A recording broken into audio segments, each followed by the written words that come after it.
All right, so get ready, because today we are going deep into some seriously nightmarish stuff. Literally. Ever heard of a painting called The Nightmare? Oh, yeah. It was made by this Swiss-British painter, See what's Johan Heinrich Fosley. Yeah. And let me tell you, this guy, when it came to creepy, he knew how to put it on canvas. We're talking late 1700s, and this painting was so intense people were practically losing their minds when it was first shown.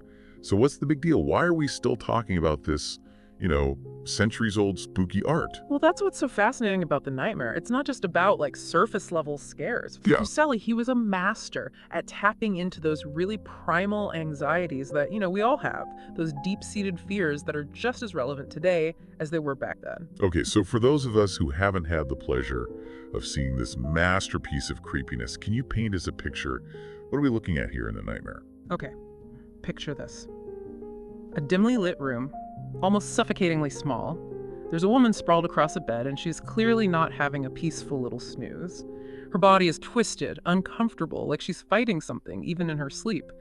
And get this, perched on her chest is this grotesque little demon staring right out at you. Yikes. That's already giving me the chills. Yeah. But there's also a horse in the background, right? Just sort of lurking there. Yes. And that horse is one of the things that makes this painting so incredibly unsettling. It's just the head and neck emerging from the darkness with these wide, blank eyes. It's not threatening in, like, a typical sense, but it adds this layer of voyeurism, like it's watching something deeply private and disturbing. Okay, hold on. We've got a helpless woman, a menacing demon, and a creepy horse. But who asked this woman? Is she someone specific or more of a symbol? Well, that's actually a question that sparked debate for centuries. Some people think she might represent Fuseli's unrequited love for this woman named Anna Landholt, but there's no concrete evidence to support that, so it's more likely that she's an archetype representing, us vulnerable humans in the face of our darkest fears. And the fact that she's wearing white definitely adds to that feeling of innocence and vulnerability, especially contrasted with all the darkness that surrounds her. It's like she's completely exposed. Absolutely. Yeah, it really highlights that contrast between innocence and that whole menacing world of nightmares. It's like she's been stripped bare, both physically and emotionally. Nowhere to hide. Okay, let's talk about the demon for a second. I mean, it's pretty obvious that it symbolizes the nightmare itself, right? That weight pressing down on the human spirit. But what about that feeling of utter helplessness? Being trapped. I've heard people connect the nightmare to, like, the experience of sleep paralysis. That's a really interesting connection, and I think there's definitely something to it. Sleep paralysis is that terrifying feeling of being aware of your surroundings but completely unable to move or speak. You're totally at the mercy of your own mind, And the woman in the nightmare, she definitely embodies that feeling of entrapment. So it's not just a nightmare figure, but the embodiment of that paralysis itself. Exactly. It represents our inability to escape our own anxieties, our own fears, We're pinned down, suffocating under their weight. And of course, we can't forget about that creepy horse. Mm. Why is it there? I mean, horses usually symbolize power and freedom, but this one is just unnerving. Right. It almost subverts our usual associations with horses. And I think that's what makes it so effective. There's a stillness, a silence to it that's almost more disturbing than any direct threat. Plus, horses have long been connected to nightmares and, the supernatural and folklore, which adds, like, another layer of meaning. Speaking of those unsettling vibes, what we're dealing with here is psychological horror. How is that different from, say, the horror we see in slasher films or monster movies? That's a great question. So, traditional horror, it often relies on shocking imagery, violence, things that are just meant to startle you on, like a gut level. Psychological horror, on the other hand, is all about what's going on inside the characters, and by extension, inside us, the viewers. It's about anxieties, phobias, the fear of the unknown. So the nightmare isn't scary because of blood and guts. It's scary because it forces us to confront those uncomfortable emotions that we usually try to bury. Precisely. And Fuseli does that through symbolism, composition, the overall mood he creates. He was brilliant at crafting an atmosphere of dread and unease that sticks with you long after you've looked away from the painting. It makes you wonder if Fuseli was working through some of his own fears and anxieties when he painted this. They say that artists often use their work to explore their subconscious, right? Absolutely. Art can be a powerful window into the subconscious mind, both for the artist and for us, the viewers. And The Nightmare is like a perfect example. It's as if Fuseli is saying, hey, this is the stuff that haunts me, the things that keep me up at night. And in doing so, he's tapping into something universal, something we can all relate to, even centuries later. Exactly. Because while our anxieties might take, different forms, that core feeling of fear, vulnerability, of being trapped by our own minds, that's something we all experience. It's almost like he's holding up a mirror to our own subconscious fears, whether we want to see them or not. This is so interesting. But there's still something about that horse that I can't quite wrap my head around. Is it just there to make the scene even creepier? Or is there, like, a deeper meaning? I mean, what do you think Fuseli was trying to convey with that blank stare? Well, it's definitely one of the most enigmatic elements of the painting. Some art historians believe that it represents the raw, animalistic side of human nature, the part of us that is driven by, pure instinct and primal urges. It's like another layer of the subconscious, something wild that's always lurking beneath the surface. And its blank stare, that sense of just watching everything unfold, it adds to that feeling that, like, we're intruding on something we shouldn't be seeing. It's like we're the ones having the nightmare now just by looking at this painting. Maybe that was Fuseli's intention all along. He doesn't just depict a nightmare, he makes you experience it. Okay, so the nightmare is clearly like a masterpiece of psychological horror. But it's not the only work of art that explores these themes, right? Are there any other pieces you'd compare it to in terms of its impact and the emotions it stirs up? What comes to mind when you think of art that truly gets under your skin? Oh yeah, there are definitely a few that come to mind. Francisco Goya's Saturn devouring his son, for instance, that's another incredibly disturbing image that really delves into that dark side of the human psyche. Oh, wow. Yeah, that one is definitely nightmare fuel. But it's interesting how it approaches horror so differently from the nightmare. Fuseli is all about atmosphere and suggestion, while Goya is much more graphic and in your face. You're absolutely right. But both artists, they tap into something universal, something that resonates with us on a really deep emotional level. It's amazing how both paintings are still so shocking and disturbing, even though we live in a world that's bombarded by images of violence and horror. What is it about art like this that continues to have such a powerful impact? Well, I think it's because they're not just about shock value. They're about exploring the darkness that exists, within all of us, those fears and anxieties that we often try to keep hidden. They give us a safe space to confront those fears, to look them in the eye, even if it's uncomfortable. And maybe, in doing so, we can learn something about ourselves, about the things that haunt us, and the ways we try to cope with them. That's a powerful thought. But, we've only just scratched the surface of the nightmare and its impact on our understanding of fear and the human psyche. There's so much more to explore. And we're back, continuing our deep dive into Fuseli's The Nightmare. It's incredible how this one painting can spark so much discussion, even centuries after it was created. I know, right?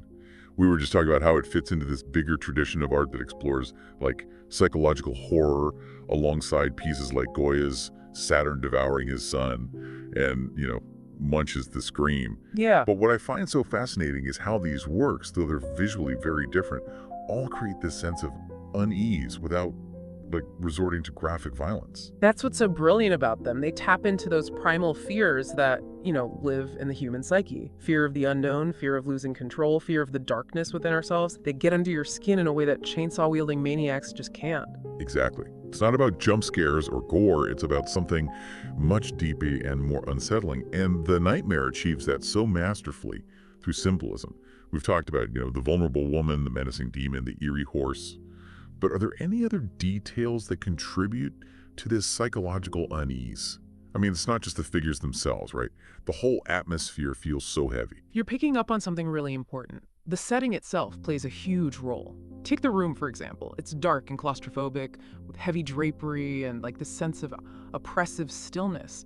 It creates this atmosphere of entrapment, mirroring the woman's own helplessness. It's as if the room itself is part of the nightmare. Wow, you're right. It's like the room is a reflection of her inner state, her nightmare made tangible. And the colors Fuseli uses, those deep reds and browns, the stark contrasts of light and shadow, they all add to that feeling of dread. Precisely. Those colors, they draw you into the depths of the scene, into a world where reason and logic are suspended. And that's a hallmark of psychological horror, disrupting our sense of reality, forcing us to confront the irrational and the unknown. It makes me wonder how people reacted when they first saw The Nightmare back in 1782. They wouldn't have been exposed to the same level of horror imagery that we are today. It must have been quite shocking. Oh, absolutely. It caused a sensation. People were both fascinated and repulsed, captivated and disturbed. You have to remember, this was a time when the Enlightenment was in full swing, with an emphasis on reason and logic. But the nightmare tapped into this collective anxiety about the power of dreams and the unknown realms of, like, the subconscious, reminding people that there were forces beyond their control. So in a way, the nightmare was ahead of its time. It was exploring these themes long before they became commonplace in literature and film. It was a precursor to the Gothic horror movement, which would later explore similar themes of darkness, madness, and the supernatural. But even today, the nightmare still resonates with us because it speaks to those universal anxieties we all experience. Anxieties about losing control, vulnerability, and the unknown. It's like Fuseli is holding up a mirror to our own inner demons, forcing us to confront the things we might prefer to keep hidden. Exactly. And that confrontation, that act of acknowledging the darkness within, can be unsettling. But it's also incredibly powerful. It reminds us that those fears are a part of what makes us human. So if we connect this to, like, the bigger picture, what does the nightmare tell us about the relationship between art and the subconscious? It highlights how art can be a powerful tool for exploring the depths of the human psyche. Whether intentionally or not, artists often channel their own fears, anxieties, and desires into their work. And in doing so, they create something that resonates with viewers on a deeply personal level. It's almost like we're seeing a reflection of our own inner world in the art. It's like a conversation between the artist's subconscious and our own. And that's what makes art so compelling. It gives us access to emotions and experiences that we might not otherwise be able to articulate or confront. Speaking of the artist, let's shift gears a bit and talk about Fuseli himself. What do you think, was he intentionally trying to be provocative with this painting? I mean, this wasn't exactly a pleasant subject to depict back then. Right. I mean, this wasn't just some pretty landscape or a portrait of a king. He chose to paint a nightmare with all its darkness and psychological depth. Yeah. So what do we know about this enigmatic artist and his fascination with the darker side of human nature? Well, Johan Heinrich Fosley was a complex and fascinating figure. Born in Switzerland, he later moved to England, where he became a prominent figure in the Romantic movement. He was known for his dramatic and often disturbing paintings, which drew inspiration from literature, mythology, and his own vivid imagination. So he wasn't afraid to, like, push boundaries and explore taboo subjects. He sounds like he was a bit of a rebel in the art world. He definitely had a rebellious streak and a fascination with the darker aspects of human nature.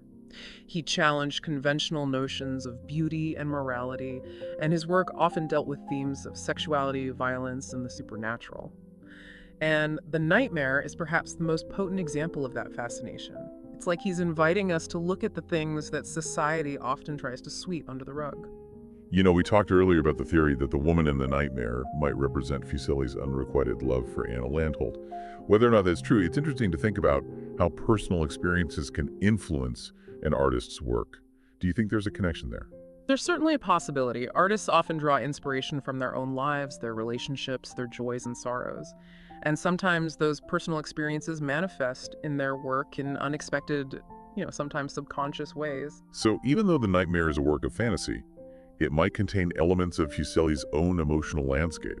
Exactly. And that's part of what makes art so fascinating. It's a window into the artist's soul, a glimpse into their inner world. And in the case of Fuseli, that inner world was clearly a place of both beauty and darkness. You mentioned earlier that he was influenced by literature and mythology. Were there any specific stories or characters that inspired the nightmare?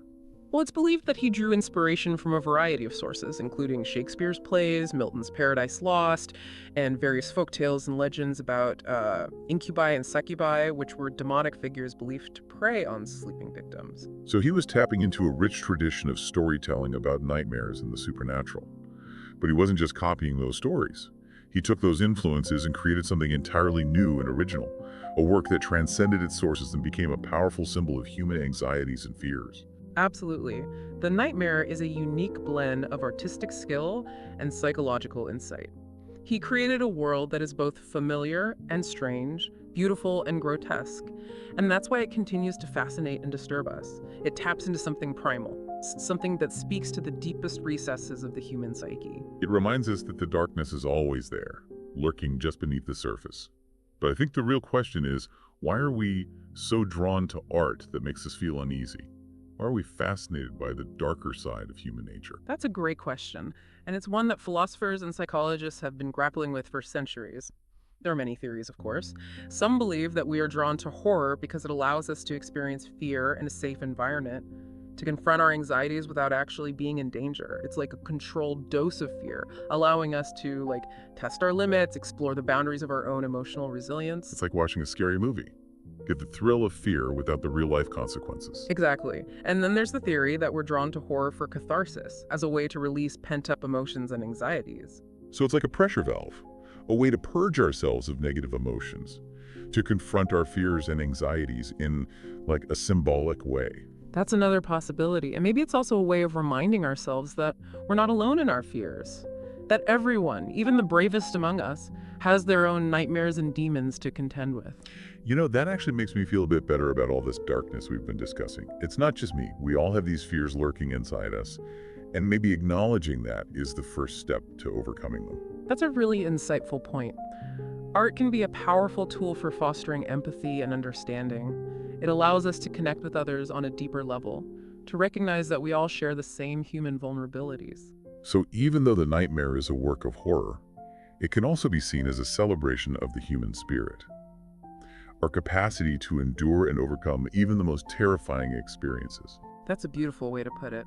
It reminds us that even in the face of darkness, there is always hope, always the possibility of redemption. And that's a message that resonates deeply, especially in a world that can often feel overwhelming and uncertain. But let's not forget about that mysterious demon. We've talked about the symbolism of the woman and the horse, but that imp is still a bit of a puzzle to me. You're right. Is it just a nightmare figure?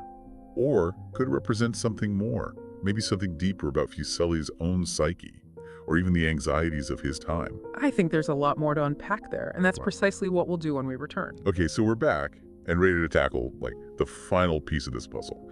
The demon in Fuseli's The Nightmare. We've talked about the symbolism of the woman, the horse, the setting, but that creepy little creature perched right on her chest, it still feels like the key to unlocking the deeper meaning of this whole painting. Oh, you're absolutely right. And to really understand the demon, I think we need to delve into the folklore of Fuseli's time. Because this isn't just some random monster, it's a very specific type of demon called an incubus. Okay, yeah, I've heard of incubi before. Yeah. Aren't there those nightmare demons that prey on sleeping people? Exactly. And in many traditions, they were specifically associated with women. They were thought to feed off their energy or even sexually assault them in their sleep. Okay, yeah, that definitely adds a whole other layer of creepiness to this painting. Yeah. So the demon isn't just symbolizing, a bad dream. It's symbolizing a very specific kind of violation. Precisely. And it really ties into some of the broader anxieties of the time period. Remember, the nightmare was painted in the late 1700s, a time when women's roles in society were incredibly restricted. They were often seen as passive, vulnerable, and subject to the whims of men. So the demon could be seen as, a symbol of male dominance, a way of expressing those societal anxieties about women's vulnerability and, lack of power.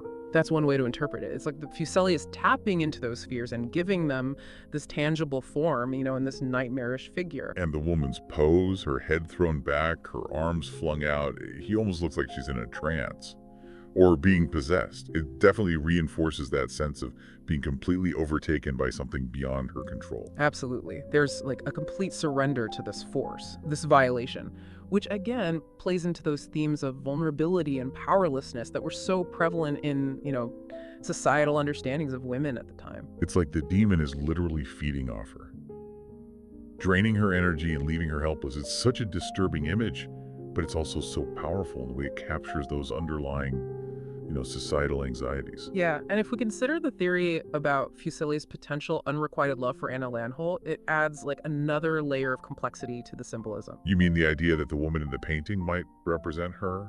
How would that tie into the demon? Well, if we look at it from that angle, the demon could also be seen as symbolizing Fuseli's own desires, his longing for this woman that he couldn't have, in real life. So it's almost like the nightmare is this twisted fantasy, a way for him to possess her, at least in his imagination. That's a dark interpretation, but it definitely adds to the, psychological depth of the painting. It speaks to the power of art to channel those complex, even taboo emotions. It's like Fuseli is saying, look, these are the things that haunt me, the desires I can't express in polite society. And by putting those feelings into his art, he's kind of forcing us to confront them too. Yeah. He's making us look at those, Dark undercurrents of the human psyche that we often try to ignore. And that's part of what makes The Nightmare such a powerful and enduring work of art. It's not just about nightmares, it's about power dynamics, societal anxieties, repressed desires, and the eternal struggle between our conscious and subconscious selves. It's a painting that stays with you long after you've seen it, forcing you to ask questions about yourself, about the nature of fear, and about the power of art to reveal those hidden depths of the human experience. It's like he's leaving us with this final provocative question. What are your nightmares made of? What lurks in the shadows of your subconscious? And are you brave enough to confront those demons? That's a question we all have to answer for ourselves. But The Nightmare provides a framework for exploring those questions, for delving into those dark corners of the human experience. It reminds us that the darkness is a part of us all, but it also reminds us that we have the power to choose how we respond to it. We can let it consume us, or we can confront it, understand it, and ultimately transcend it. That was beautifully put. So to all our listeners out there, I highly recommend checking out The Nightmare for yourself. It's a truly unforgettable work of art that will stay with you long after you've seen it. And who knows, it might even inspire you to confront your own demons, both real and imagined. And until next time, keep exploring those dark corners, but always remember to bring a flashlight and a healthy dose of courage. Thanks for joining us on this deep dive into The Nightmare.